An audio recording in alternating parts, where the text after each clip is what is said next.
BB palace ಬಂದೆ, ಕುಲ್ ಮೇಲ್ ಬಿದ್ದಂಗಾಯ್ತು.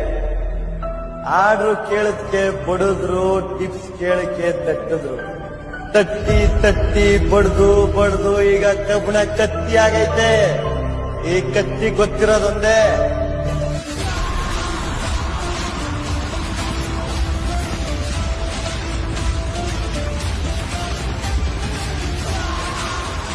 ಕಾಡಲ್ಲಿ ಪ್ರಾಣಿಗಳು 2 ಹೆಜ್ಜೆ ಹಿಂದೆ ಹೋದು ಅಂದ್ರೆ ಹುಲಿ ಬಂದಿದೆ ಅಂತ ಅರ್ಥ.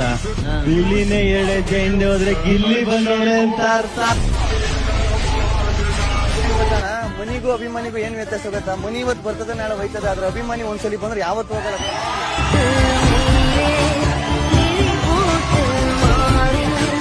ಜಾತಿನ ಪ್ರೀಸೋನು ರಾಜಕಾರಣಿ ಆಯ್ತಾನೆ, ಜನರನ್ನ ಪ್ರೀಸೋನು ರಾಜ್ಕುಮಾರ್ ಆಯ್ತಾನೆ ಅಂತ ಹೇಳ್ದೆ. ಅಪ್ಪು, ಈ ಸತಿ ಬಿಗ್ ಬಾಸ್ ಅಲ್ಲಿ ಗೆಲ್ಲದ್ ಯಾರು? ಇಲ್ಲಿನಾ?